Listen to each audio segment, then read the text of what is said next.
মোম রঙা রাস্তায় খুনসুটি ভাবার আড়িতে শামস্তানি রোদ আকাশে উঠবে কাল, মনটা খারাপ আর হবে না। অনেক দিনের সেই ভালোবাসা টয় ট্রেন কুয়াশা স্টেশনে থেমে যাবে না। ছুটিতে যায়, ছুটিতে যায়।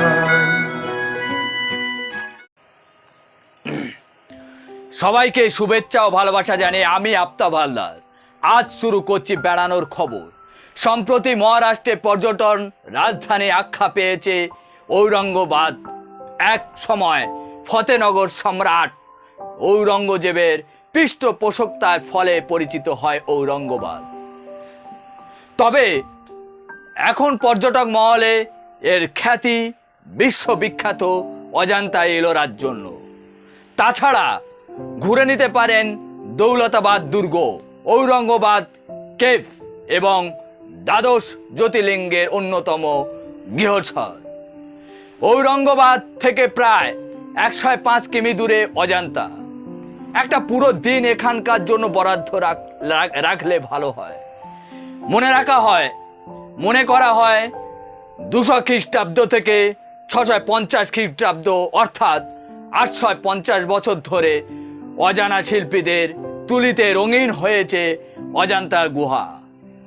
পাহাড়ের গায়ে 275 মিটার জায়গা খুঁড়ে তৈরি হয় অশ্বাকৃতির গুহার সারি। তবে সময়ের সঙ্গে হারিয়ে গিয়েছে ওই গুহাগুলি। 1819 সালে এক ইংরেজ শিকারী নজরে পড়ে ওই গুহাগুলি। শুরু হয় অনুসন্ধানের কাজ, তৈরি হয় অনুলিপির নানান লোকের হাত। তার কিছু অংশ আগুনে পুড়ে গেছে, কিছু বেঁচে আছে।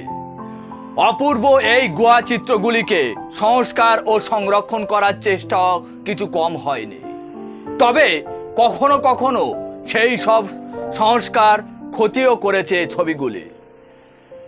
এত কিছুর পরেও ফ্রেস্কোগুলির সামনে দাঁড়িয়ে অবাক হতে হয়। শিল্পীর কল্পনা এবং রঙের সামঞ্জস্যের তুলনা মেলা ভার।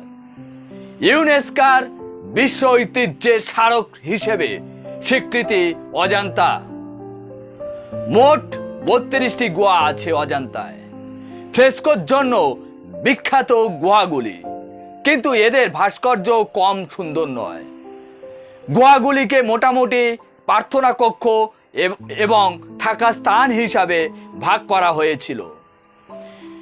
হিনজান এবং মহাযানপন্থী বৌদ্ধ সাধুরা এখানে বসবাস শুরু করেছিল।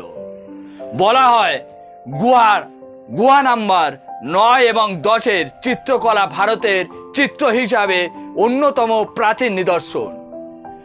গুহা নাম্বার 8, 12, 13 এবং 15 হলো প্রথম দিকে থাকার নিদর্শন। আর 19, 26 এবং 29 নম্বর গুহা হলো মহাযানপন্থী বুদ্ধদের প্রার্থনা কক্ষ।